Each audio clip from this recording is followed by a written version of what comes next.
Ya Habibi ya Muhammad. Saya mau tanya, bagaimana caranya mengenalkan Allah dan Rasulullah Sallallahu Alaihi Wasallam kepada anak kita? Itu pertanyaannya. Masya Allah.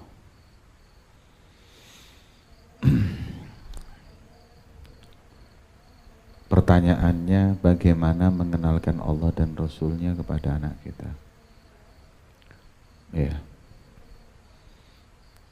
Ini jawabannya ada di satu kitab, yaitu kitab yang ditulis oleh Al-Habib Umar ya, bin Muhammad bin Salih bin Hafid, kitab Sholahul Usrah itu. Intinya adalah bagaimana mengenalkan anak kita kepada Allah, mengenalkan anak kita kepada Nabi-Nya dan mencintainya. Jadi kalau bicara tentang ini sangat panjang ini, bagaimana cara mengenalkan anak kita kepada Allah.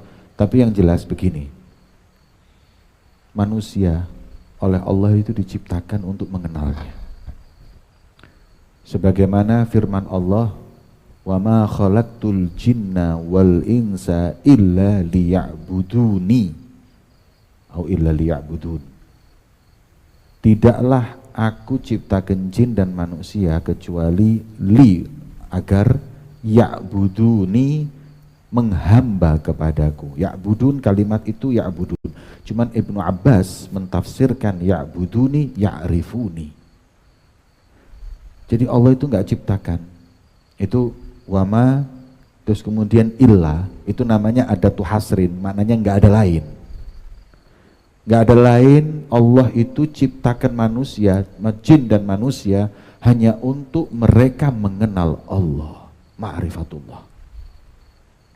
Dan tidak akan pernah kita kenal Allah kalau kita enggak mengenal Nabi-Nya Muhammad sallallahu alaihi wasallam. Ma'rifatun Nabi wasilah li ma'rifatillah. Enggak mungkin kita kenal Allah tanpa mengenal utusannya, yaitu para nabi dan rasul, khususnya Nabi kita Muhammad sallallahu alaihi wasallam. Nah, kita wajib mengenal Allah dan wajib mengenalkan Allah kepada anak-anak kita dan segenap hamba Allah. Maka itu secara umum ulama itu mengenalkan semua hamba Allah kepada Allah. Makanya dakwah itu definisinya adalah isolul makhluk bil khaliq, menyampaikan, mengenalkan makhluk dengan penciptanya, yaitu Allah subhanahu wa ta'ala. Nah, ketika kita sudah kenal Allah, kita juga harus mengajak istri dan anak kita mengenal Allah. Nah, bagaimana cara mengenalkan Allah kepada anak-anak kita, kepada istri kita? Maka ada tahap-tahap yang kita lakukan. Karena semua perintah Allah nggak akan pernah kita lakukan kalau kita nggak kenal kepada Allah. Ya. Kita ini nggak akan pernah bisa ibadah benar kalau kita nggak kenal. Makanya orang bilang tak kenal maka tak sayang. Yang penting itu kenal. Pertama mengenalkan. Kalau sudah kenal akan cinta. Kalau sudah cinta akan taat. Itu sudah sunatullah. Awal itu langkah mengenal. Orang kalau udah kenalan, tahu, akan mulai dalam hatinya ada ulfah, rasa cinta. Kalau udah cinta, hubbuka li syai'in yu'mi wa yusim, membuat kau buta dan tuli. Kau cinta dengan sesuatu, kau akan fokus dengan sesuatu itu. Samarahnya hub adalah ta'ah. Kemudian kau taat. Makanya nggak akan pernah seorang taat kepada Allah, cinta kepada Allah tanpa ma'rifah, mengenal. Nah, ini bicara mengenai mengenalkan adalah bagaimana mereka menuntut ilmu. Nggak mungkin anak kita, nggak mungkin istri kita mengenal Allah apabila mereka nggak tahu ilmunya. Nah, ilmu ini ada 3 macam. Yang pertama ilmu syariat, yang kedua adalah ilmu tauhid dan akidah, dan yang terakhir ilmu ihsan, ilmu tasawuf, ilmu tentang kebersihan hati. Maka itu tanamkan kepada anak-anak kita bahwa Allah itu memandangmu. Allah adalah zat yang menciptakan alam semesta. Allah adalah zat yang sangat dermawan. Allah subhanahu wa ta'ala yang nanti akan memintai pertanggungjawaban amal-amal kita. Kenalkan mulai sejak dini kepada Allah. Makanya itu penting syariat. Mulai dari awal nanti kalau pengenalan kepada Allah subhanahu wa ta'ala itu kepada anak itu mulai dari mencari istri. Itu persiapan mau menciptakan generasi yang mengenal Allah. Katanya Nabi SAW, takhayyaru linutafikum fa'innal irqadasas, pilih istri yang baik. Ya, karena yang namanya turunan punya pengaruh yang begitu besar.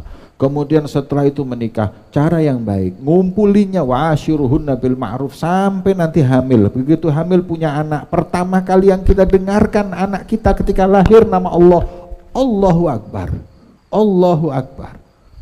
Ini adalah salah satu cara untuk bagaimana mengenalkan orang tua kepada Allah subhanahu wa ta'ala, anaknya kepada Allah subhanahu wa ta'ala. Maka itu ada tahapan-tahapan. Tahapan awalnya memilih istri. Tahapan yang kedua ketika kumpul dengan istri. Tahapan yang bukan kumpul, memilih istri. Cara nikahnya. Setelah cara nikahnya, cara berkumpul dan bergaul dengan istri. Kemudian ketika hamil bagaimana mendidik calon jabang bayi. Kemudian ketika lahir, kemudian ketika anak itu usia dini, kemudian terus menerus sampai anak itu balik. Ini langkah ini, ada tahnik, ini semua adalah ma'rifah, adalah mengenalkan hanya seorang hamba kepada Allah subhanahu wa ta'ala.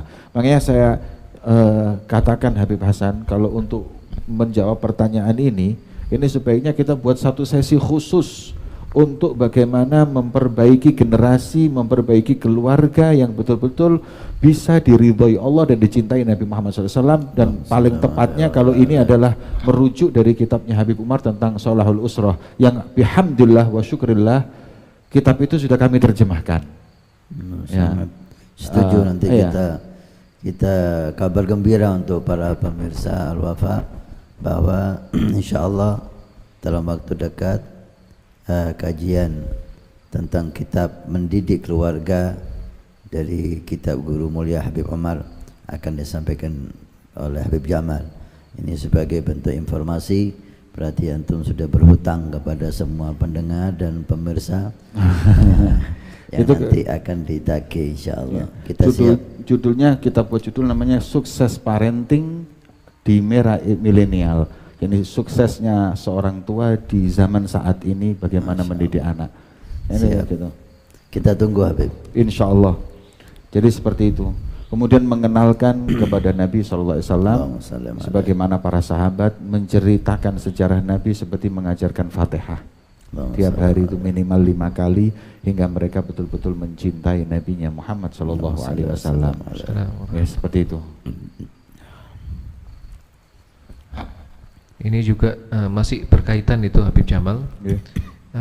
Kalau anak kita bertanya di manakah Allah, atau juga pertanyaan Rasulullah itu seperti apa, ini sebagai orang tua ini bagaimana cara kita menjawab yang tepat?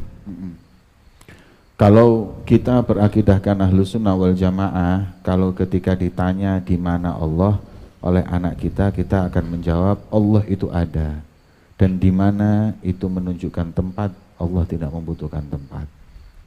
Jadi Allah ada. Allah ada. Di mana itu sifatnya makhluk. Jadi kalimat di mana, kemudian kalimat kapan. Kapan Allah itu lahir? Kapan Allah itu ada? Kapan, di mana? Ini pertanyaan buat makhluk.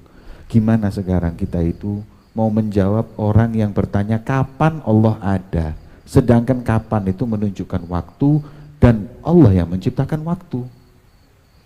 Jadi pertanyaan kapan ini sudah jelas adalah pertanyaan orang yang nggak ngerti, nggak tahu Allah. Yang menciptakan waktu itu Allah, ditanya kapan. Yang menciptakan tempat Allah, kemudian kita tanya di mana. Di mana itu menunjukkan sifatnya makhluk bukan sifatnya Tuhan. Maka itu Allah ada. Tempat, Allah nggak butuh tempat. Ya. Kemudian kapan? Allah yang ciptakan waktu. Makanya Allah ada, maujud.